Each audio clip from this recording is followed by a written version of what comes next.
If life is a ball of yarn or a thread spun by a spindle, like the ancient Greeks believed, two large knots would mark the defining points of Randy Schiefer's life. In a sense, the true beginning and end, although not necessarily in this order. Two knots in time, separated by 5 decades. Randy Schiefer experienced death intimately twice in his life, once in the summer of 1969 and another in the winter of 2020. In 1969, as a 16-year-old boy, Randy experienced for the first time the powerlessness and helplessness against death, the black and thick wall that separates us from the other side, the overwhelming sadness that results from the separation, and the overwhelming fear of our own death. In a New Jersey hotel full of families taking a break from the tedious routine of everyday life to enjoy the summer with beaches, fairs, and ice cream, Randy Schiefer and his parents were doing the exact same thing as everyone else. After a long day enjoying the beach and sun, they returned worn out and each rushed to their beds, ready to enjoy a full night's rest to be able to enjoy another fun summer day. None of them, least of all the young boy, knew that the next day of family fun would never come, because the family would never be complete again. At around 4 in the morning, Randy was shaken out of sleep and jolted up in panic to the sounds of high-pitched screams. Recognizing the voice as his mother's, he ran towards his parents and realized what the source of the panic was: his father suffering a heart attack on the floor. Randy had previously received some CPR training and quickly knelt down by his father and started applying what he'd learned to his father. He began giving him mouth-to-mouth resuscitation, trying with all he could to push his fear and panic down to actually help his father. But his efforts weren't fruitful, and nothing he was doing was working. With quick thinking, he got on his feet and ran out into the hallway, then started pounding on random different doors. But just like his family, everyone else had either gone to bed very tired and slept through the frantic pounding, or they were enjoying dawn outside. Whatever truly was happening inside those rooms, the result was the same. Nobody came out. Nobody helped. And the patriarch of the small family passed away that night in the New Jersey hotel in the arms of his wife and son. Not only did the young boy lose the most important figure of his life, and had to grow into adulthood without the guidance and love of his father by his side. And not only was their vacation cut short, but that fateful night marked the biggest trauma of his life, the one that would be his father's place in his life, walking every step with him for decades to come. Because Randy didn't only need to go through grief or walk through a life without his father in it, he had to live with a guilt heavier than he could carry. The guilt was accompanied by something the rest of us feel from time to time: fear of death. The sight of his father, helpless against death on that hotel room floor, never left the mind of Randy, not even as he grew older and made his own family. The fear and guilt associated with the night his father died took a serious turn and became uncontrollable, until the memory brought with it serious, paralyzing panic attacks, which against it, Randy had to summon all his willpower to expel those thoughts from his head. But that expulsion of thoughts was momentary, because the core of the trauma was always inside him: the memory of his fear and the resulting terror of his own eventual death. Death is inevitable, yet unpredictable.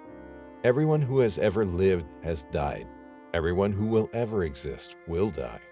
And all of us who live now will have our day too. Yet very few of us are constantly aware of the inevitability of their own death.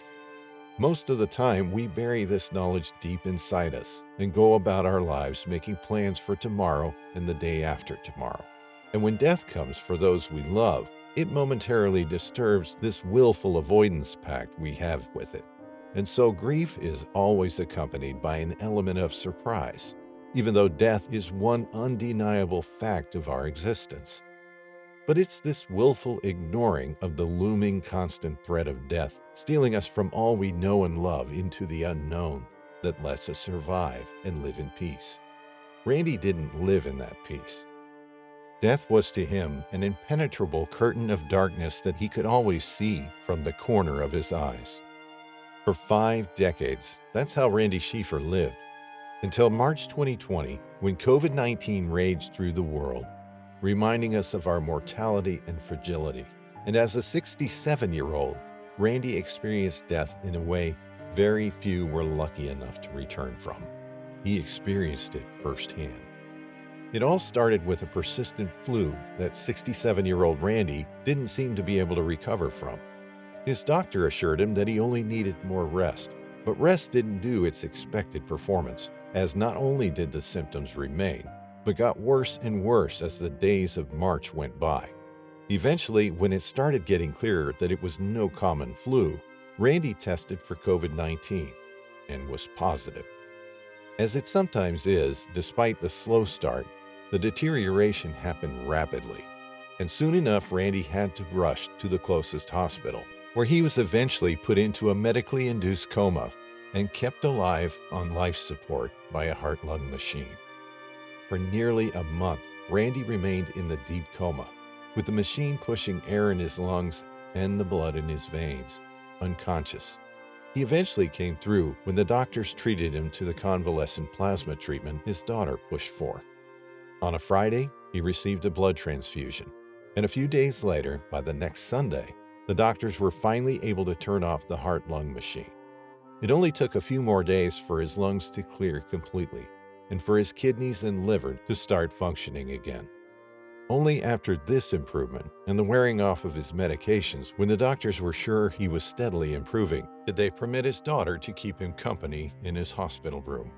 With his daughter Lisa at his bedside, Randy was eager to communicate to her the incredible experience he had been through when the hospital believed him half dead with a void replacing his consciousness. While his body laid under those machines, Randy's consciousness took him on a journey. He says he remembers the one moment during his coma when he felt his consciousness awaken. He found himself traveling through a sort of a tunnel, like the central body of an airplane, with light streaming through around him as though through airplane windows. It was like sunlight, but more, warm and soft, beautiful and engulfing. Going through the tunnel, it led him to a larger room and even more light. The room had arched windows and was adorned with stunning stained glass that filtered the warm light. In there, a gentleman approached him and told him that he shouldn't be there and that he didn't belong there. A little embarrassed, Randy realized he had to leave, so he left. He walked through giant oak gates. Behind them laid an even more serene scene, a place he describes as a golden city. To his daughter, he described the place as a Paris-like city, but more beautiful and more pristine. Even the color of the grass was a deeper green than anything he's ever seen on Earth. And he remarks that he's been to the Highlands of Scotland, and still the two sights couldn't compare. Once he started to take the scene in, and the awestruckness washed off bit by bit, Randy suddenly realized that he had no idea where he was or how to return. Feeling lost, he started to panic and sat down, where he gasped and cried. The warmth that accompanied him left him then, and he felt cold and scared. As though in an answer to his fears, when Randy looked over his shoulder, he saw a big and white staircase that rose deep into the sky. Without another thought, Randy rushed to the stairs and started climbing on his hands and knees, until a strong hand grabbed him by his shirt and he heard the person call him by name. Then the hand whisked him away from the staircase. As soon as this happened, the world went black, and he was back to his dark, little, sedated world.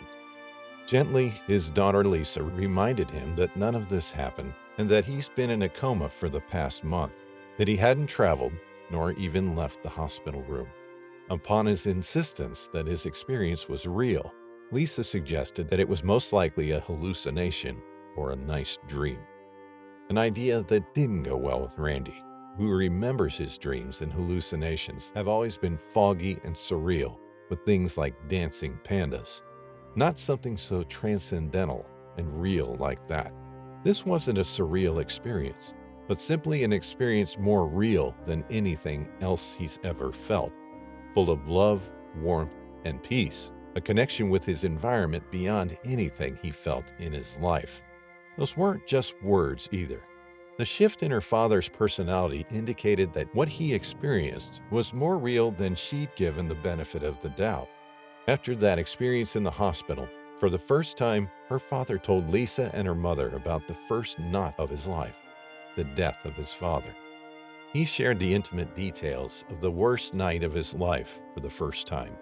Before his near-death experience, Randy never talked about death, neither his father's or others. As though he was completely avoiding it, he never talked about dying or the afterlife or God, or anything that got near the topic of the first experience that shifted his life. He even asked his daughter to get an eyeglasses case from a closet. He opened it and took out the glasses, then looked up to his family and informed them that the last time anyone had ever done so was his father. More than 50 years, those glasses were laid in their case. For more than 50 years, Randy's fear of death was locked up inside him the same. His near-death experience cured him of his terror. It gave him peace and eased his relationship with the one fact of life, with the ending awaiting all of us. It gave him reasons to think it's not an ending at all.